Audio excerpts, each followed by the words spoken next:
Two salespeople hear the exact same objection. Both respond almost word for word the same way. One of them closes the sale, the other loses it. The difference isn't what they said, it's one word. Most people think objections are won or lost on logic. Better arguments, better rebuttals. They're not. They're won or lost on something almost nobody pays attention to. The tiny gap between sounding like you agree and sounding like you're just managing someone until they shut up. By the end of this video, you'll know exactly where that gap is and how to close it every single time someone tells you no. Here's the trap almost every new salesperson falls into. Someone objects. I need to think about it. It's not in the budget, whatever. And the salesperson responds with something that sounds empathetic. I totally understand how you feel. It sounds warm. It sounds validating. And it's quietly killing the sale. Here's why. The moment you say, I totally understand, you're not just acknowledging the objection. You're agreeing that it's a good enough reason to stop. You've handed the steering wheel back to the customer, and now you're just hoping they hand it back to you. The fix isn't a better argument. It's a smaller shift than that, and it happens in the very first words out of your mouth. Compare these two responses to the exact same objection. Version 1, I totally understand what you're saying, but can I ask you something? Version 2, I hear what you're saying, but can I ask you something? They look almost identical on paper, but they land completely differently. I totally understand concedes the point. It tells the other person their objection is valid enough that you agree with it, which makes it awkward for you to keep going. I hear what you're saying does something different. It acknowledges them without agreeing with them. You're staying warm, staying in rapport, but you haven't handed over any ground. You're not arguing with them, and you're not caving to them either.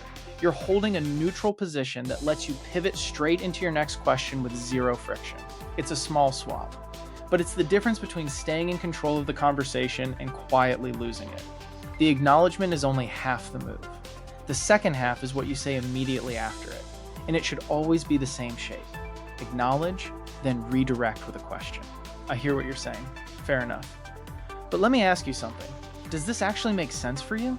Do you like what it does? That question does something important. It separates the objection from their actual opinion of what you're offering. Most objections aren't really about the offer. They're stalling tactics. But if you ask them directly whether they like it, most people will say yes. And once they say yes out loud, you're not fighting their objection anymore. You're just working out the logistics. Now here's the part almost nobody talks about. Not every objection deserves the exact same tone. There's one that's different, money. When someone says, I can't really afford this right now, that might be true. Treating it exactly like every other objection can make you look tone deaf. So here's the adjustment. Keep the same basic structure, but soften the acknowledgement. Instead of the neutral, I hear what you're saying, lean into something closer to genuine understanding. I get that. I've been there myself. Because they need to feel like you take it seriously. The goal isn't to sound sympathetic and then disappear. It's to sound sympathetic and then solve the actual problem, which is usually structure, not desire. Once you've acknowledged the money concern properly, don't just retreat. Most people give up the moment they hear, I can't afford it. That's usually the wrong move. Instead, come in with structure. That could mean a payment plan, financing, or a step-down offer. You simply make the ask smaller. You're not lowering standards. You're finding the size of yes, that fits. The key is that you never let a real budget concern turn into a dead end. You either solve it with financing or by adjusting the size of the ask, but you keep moving forward instead of walking away. Here's what's actually happening underneath all of this. Every word you choose sends a signal about what you actually think of the other person's concern. Say, I totally understand too quickly, and you're signaling, I agree. This is a legitimate reason to stop. Say a flat, dismissive, I hear you too coldly, and you're signaling, I'm just waiting for my turn to talk. The sweet spot is a tone that says, I respect that you said this, but I'm not backing down, and I still believe this is right for you. That's not manipulation. That's confidence paired with care. If you want this to become automatic, here's how to drill it. First, write out your top 5 most common objections. For each one, script both halves, the acknowledgement, and the redirect question. Keep it short. Second, practice saying, I hear what you're saying out loud until it sounds calm instead of rehearsed. The words matter less than the tone.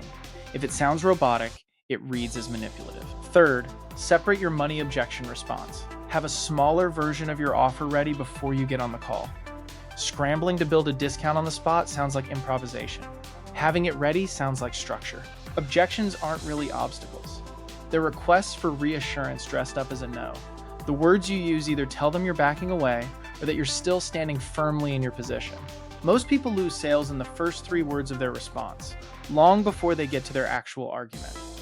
Fix those 3 words, and the rest of the conversation gets dramatically easier.